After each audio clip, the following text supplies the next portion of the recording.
5 European Union countries have made a breakthrough in their efforts to deport illegal migrants crossing the Mediterranean Sea.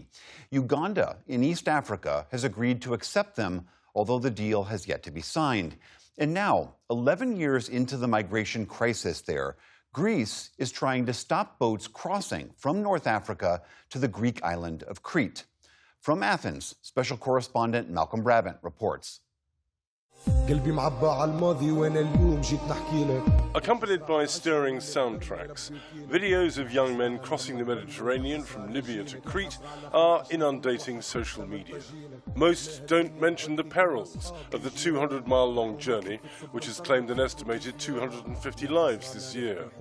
Instead, they post self-congratulatory messages and thank God for safe deliverance. We are going in, man. We are going in. It was a hard struggle from Libya, man. It wasn't easy to make it, man. But thank God we are doing it right now. We are going straight to Europe, man. We showed some of these reels to Dimitris Karidis, Greece's former migration minister and parliamentary spokesman for the governing centre-right party. His verdict? Propaganda. It's basically, first and foremost, the smugglers themselves who advertise through social media in all the countries, come here, it works. And then there are enemies of Europe. So think who wants disuniting Europe, and there is nothing more flammable, nothing more explosive than migration. This is the fight of my generation. Alhamdulillah, ekhon amra. The EU wants social media companies to take down misleading videos which encourage illegal migration. These reels frequently show triumphant young men swiping fingers beneath their noses, a sign of machismo and possibly gang affiliation, according to Greek coast guards. But not everyone who makes it to Greece is full of bravado. For me, it's a long journey because when we was in the sea, like in a minute, you can die. You lost your soul. But you pray sometimes and say, God, if you want to take my soul, please take it peacefully.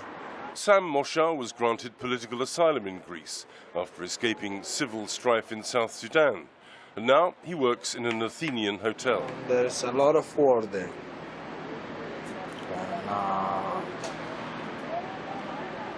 It's a good choice to cross the sea to come here, because if you are there, you're gonna die.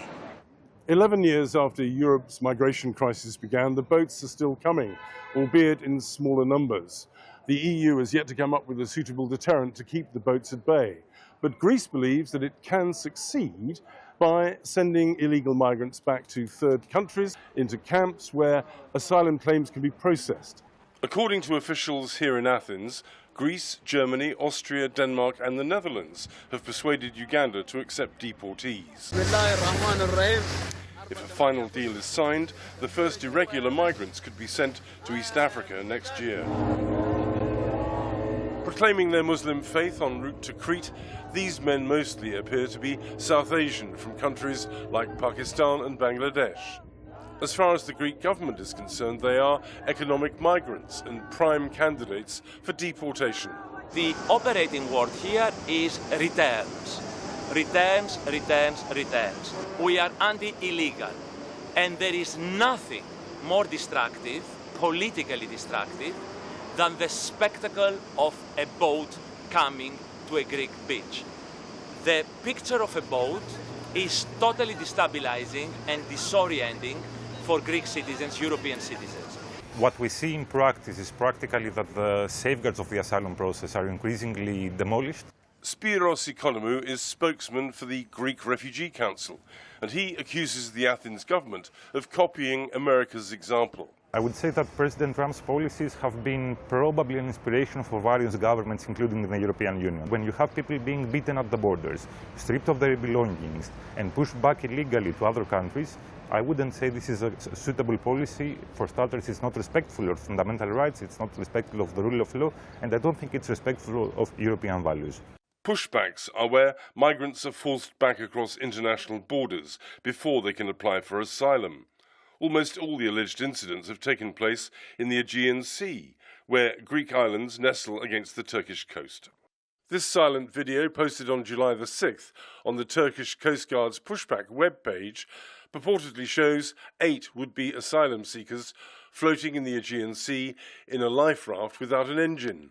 The implication is that the Greeks set them adrift to float back to Turkish territorial waters. If they have not crossed into Greek territorial waters, there is cooperation with the Turkish Coast Guard to be apprehended and to be returned to the Turkish coast.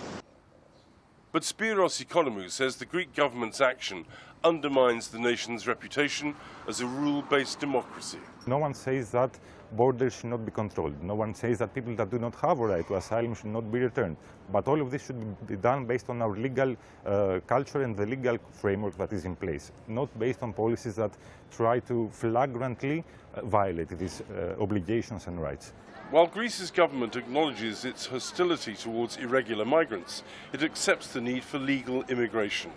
170,000 people were granted asylum in the period 2020 to 2025.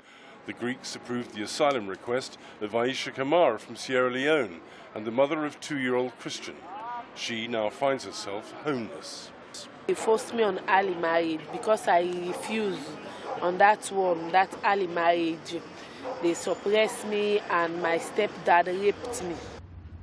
Christian is the product of the rape by Aisha's stepfather.